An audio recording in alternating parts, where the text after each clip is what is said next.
والله أكبر ولله الحمد لله الذي أمرنا بطاعته ونهانا عن معصيته ووعد الصالحين بجنته وتوعد العصاة بدار نقمته وزوال نعمته. أشهد أن لا إله إلا الله وحده لا شريك له وأشهد أن محمدا عبده ورسوله. اللهم صل وسلم على سيدنا محمد النبي المختار وعلى آله وأصحابه الأبرار وعلى التابعين بإحسان في انتفاء الآثار. أما بعد فيا عباد الله اتقوا الله وأطيعوه لعلكم ترحمون. Ma'asyiral muslimin rahimakumullah. Hari ini adalah hari yang dijunjung tinggi oleh semua kaum muslimin. Hari ini rangkaian takbir yang mengagungkan Allah, tahmid yang memuji akan kebesaran Allah, tahlil yang mengesahkan Allah Subhanahu wa taala dikumandangkan di seluruh dunia. Tidak ketinggalan pula talbiyah saudara-saudara kita yang sekarang sedang memenuhi panggilan Allah untuk menunaikan ibadah haji. Allahu Akbar, la ilaha illallah, Allahu Akbar walillahil hamd. Ma'asyiral muslimin rahimakumullah. Marilah kita semua senantiasa bertakwa kepada Allah Subhanahu wa taala dengan takwa yang sebenar-benarnya, yaitu taat menjalankan perintah-perintah Allah dan berusaha menjauhi larangan-larangan Allah, baik dalam keadaan gembira maupun dalam keadaan susah, baik dalam keadaan lapang maupun dalam keadaan kesulitan, baik dalam keadaan ramai atau dalam keadaan sepi. Karena dengan demikian kita bisa meraih kebahagiaan yang hakiki baik di dunia maupun di akhirat. Ma'asyiral muslimin rahimakumullah, sebagaimana kita ketahui hari ini adalah hari yang agung, hari yang disebut sebagai Idul Adha atau disebut sebagai Idul Nahar atau juga disebut sebagai Idul Kurban, yang artinya semuanya adalah hari raya penyembelihan atau hari raya pengorbanan. Ini bermula dari suatu peristiwa yang dijalani oleh Nabi Allah Ibrahim alaihissalam, sebuah sejarah hidup yang harus kita teladani, karena sejarah hidup beliau adalah sejarah hidup yang luar biasa, yang tidak hanya manusia biasa saja yang mengikuti sejarah hidup beliau, bahkan para nabi, Nabi Muhammad SAW diperintahkan untuk mengikuti kehidupan Nabi Ibrahim alaihissalam. Allah Subhanahu wa taala berfirman, "Tsumma auhayna ilaika an ittabi' millata Ibrahim hanifa wa ma kana minal musyrikin." Artinya, kemudian aku wahyukan, perintahkan kepadamu wahai Muhammad, agar ikutilah ajaran Nabi Ibrahim yang benar, dan sungguh Nabi Ibrahim bukan golongan orang yang musyrik.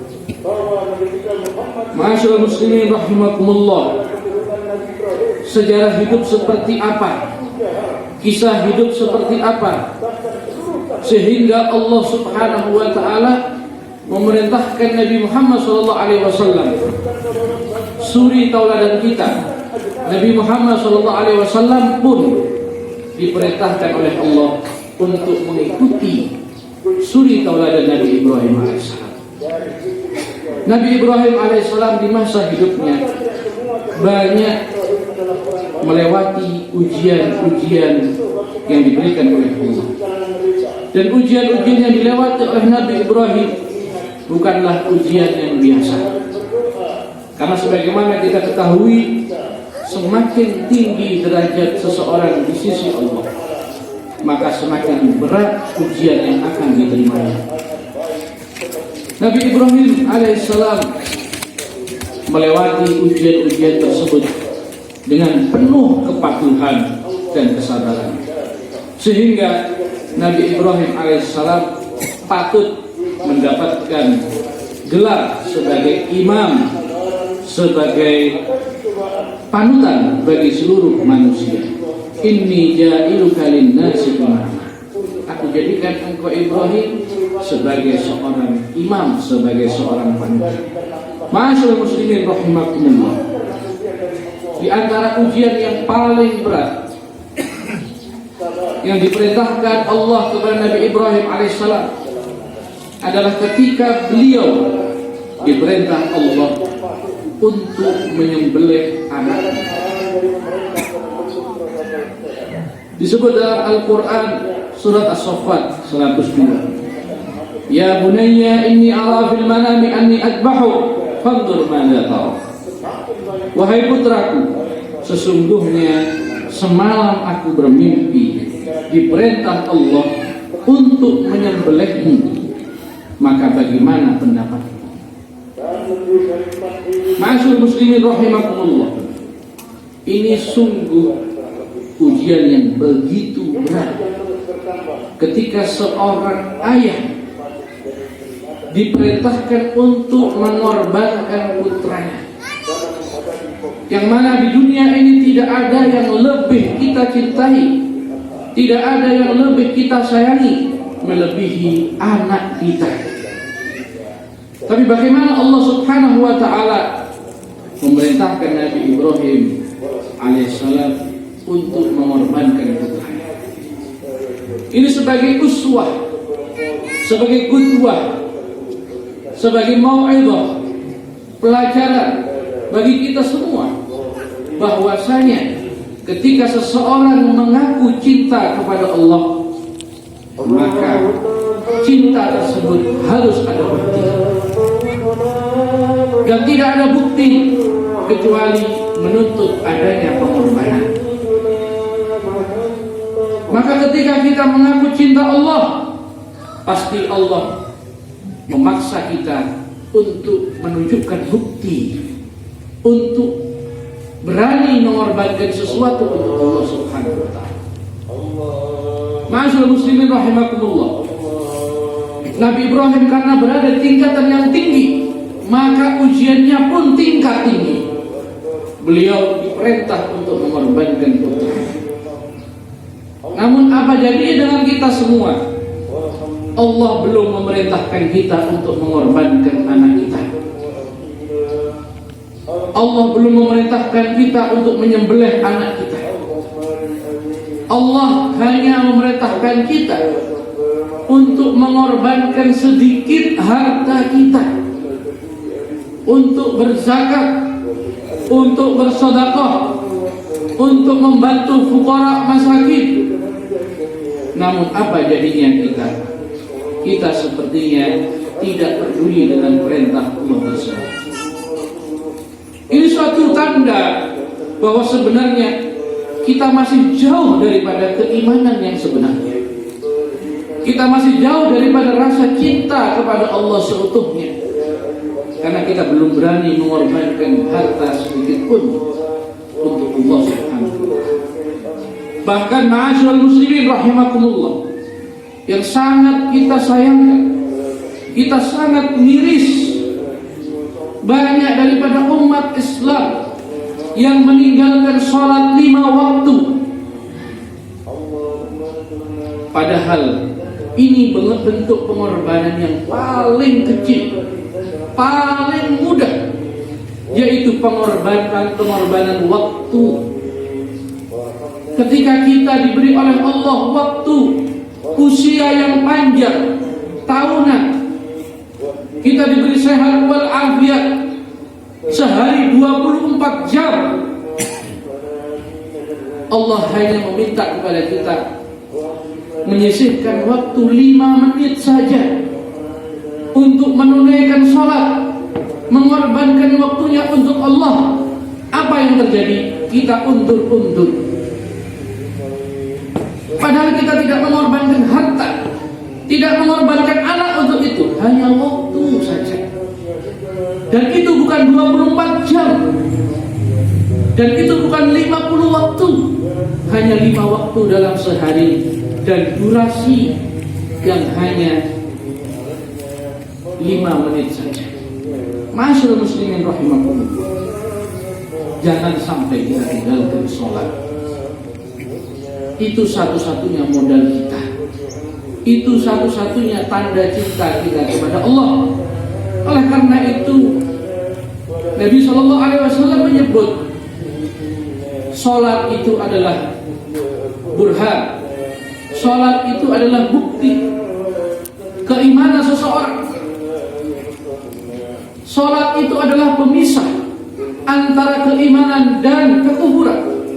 Karena jika orang sudah tidak mau sholat lagi, sudah tidak melaksanakan sholat 5 waktu lagi, berarti tidak ada sebiji sawi pun dalam hatinya rasa cinta kepada Allah Subhanahu wa ta'ala.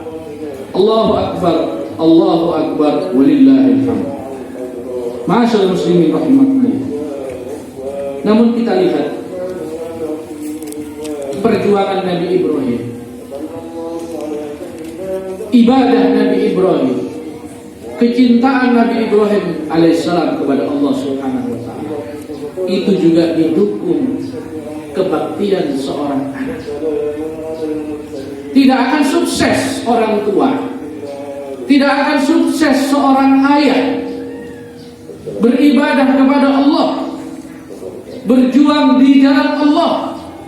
Tidak akan sukses seorang ayah mensedekahkan hartanya jika tidak didukung oleh anak yang berbakti, jika tidak didukung oleh anak yang soleh.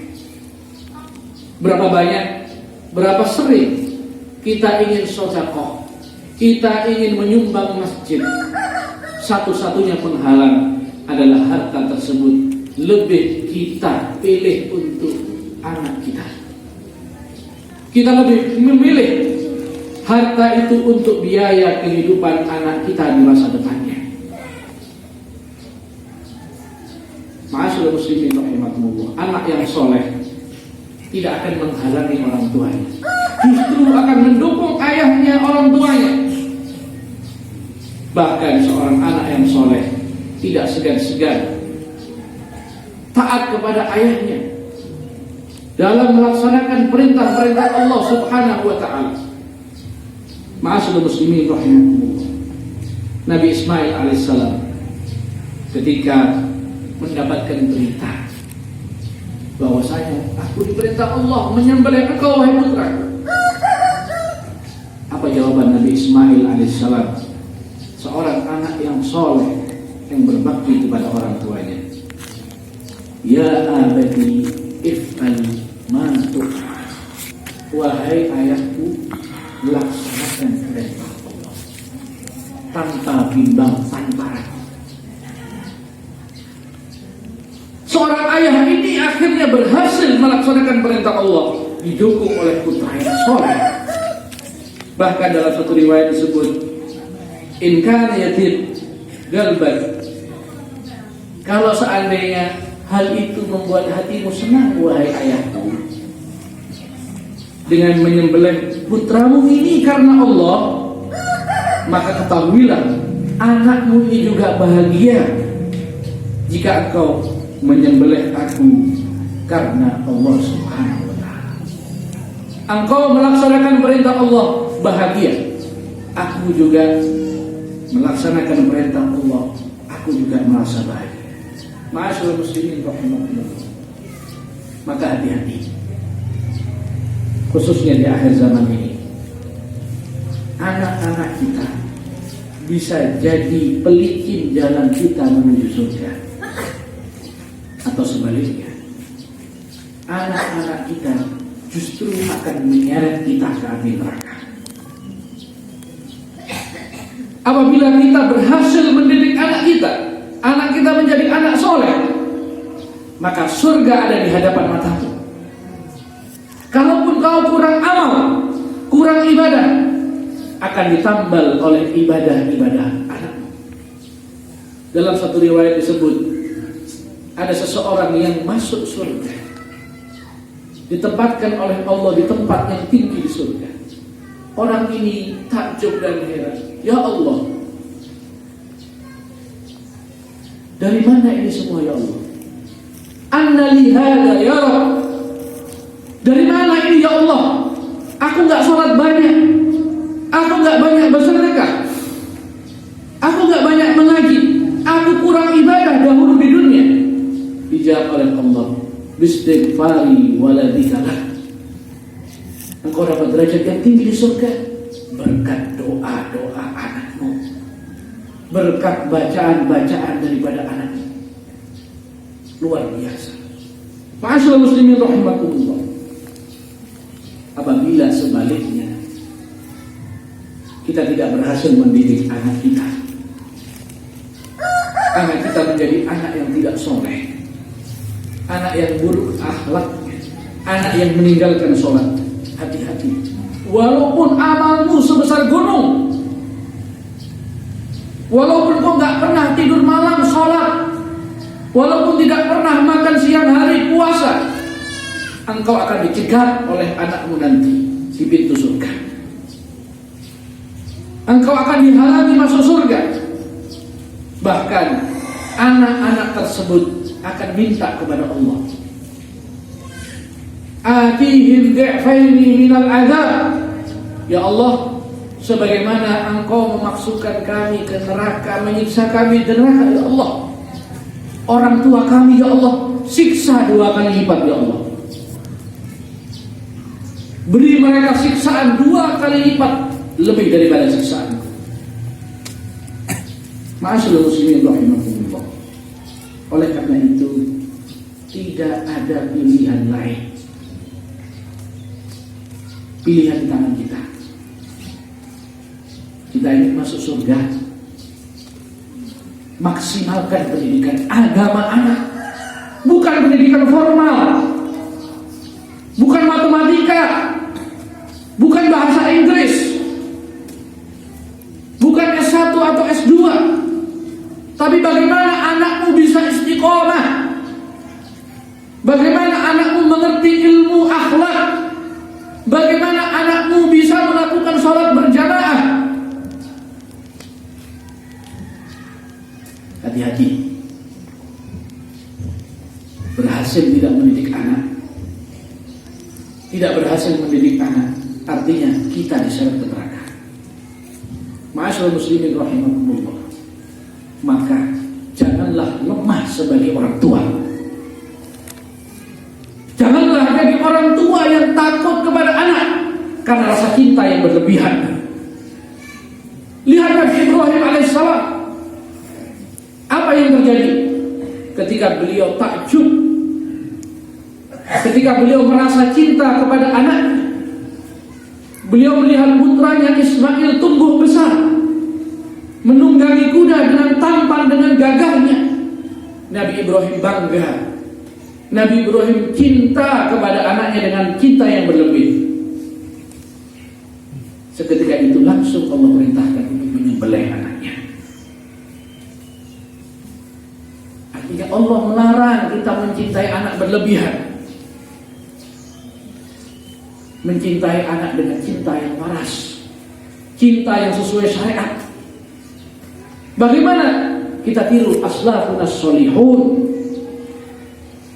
kita tiru pendahulu-pendahulu kita. Mereka tidak segan-segan menyakiti anaknya di usia dini, asalkan mereka di waktu dewasa menjadi anak yang soleh. Mereka tidak segan-segan membuat anaknya menangis, dimarahi, bahkan kalau perlu dipukul. Gak seperti sekarang, memukul anak dipidanakan. Na'udzubillah min dzalik. Gak akan sukses orang tua mendidik anak tanpa adanya pukulan. Gak akan sukses didikan seorang anak tanpa ada usaha keras, ketegasan daripada orang tua. Ma'asyiral muslimin rahimakumullah. Kita sayangkan zaman ini banyak orang tua yang takut kepada anaknya. Cinta berlebih kepada anaknya sehingga cinta tersebut membutakan matanya. Ketika melihat anaknya nggak sholat, orang tuanya segan, takut menyusahkan hati anaknya, takut membuat anaknya menangis sehingga nggak ditegur walau tidak sholat. Melihat anaknya berpacaran, berjalan dengan lelaki yang bukan muhrimnya, berboncengan dengan bukan muhrimnya, seorang ayah tidak berani menegurnya, takut anaknya kabur, takut anaknya marah. Ini tidak mencerminkan orang beriman. Ma'asyiral muslimin rahimakumullah. Maka supaya kita sukses mendidik anak, kuncinya satu, kita harus lebih mencintai Allah daripada anak kita.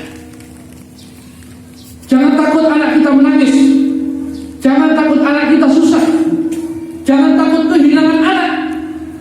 Yang kita takutkan kehilangan Allah, yang kita takutkan kehilangan surga, yang kita takutkan kehilangan masa depan anak kita, yang kita takutkan anak kita masuk neraka Allah. Itu yang perlu kita tanamkan. Mudah-mudahan Allah subhanahu wa ta'ala memberikan kita semua anak-anak yang berbakti kepada orang tuanya, putra putri yang soleh dan solihah. Dan mudah-mudahan kita semuanya diberikan keimanan, keteguhan, sebagaimana Allah subhanahu wa ta'ala memberikan keimanan, keteguhan kepada Nabi Ibrahim alaihissalam. Dan mudah-mudahan kita diselamatkan oleh Allah daripada fitnah-fitnah di akhir zaman, dijauhkan daripada berbagai macam penyakit, musibah, bala. Dan mudah-mudahan Allah subhanahu wa ta'ala membersihkan kita semua dari semua dosa zahir maupun batin. Jalanallahu wa iyyakum minal aidin wal faizin wa adkhalna wa iyyakum fi zumratil muwahhidin. والله سبحانه يقول وبقوله يهتدي المهتدون إنا أعطيناك الكوثر فصل لربك وانحر إن شانئك هو الأبتر. بارك الله لي ولكم في القرآن العظيم ونفعني وإياكم ما فيه من الآيات والذكر الحكيم.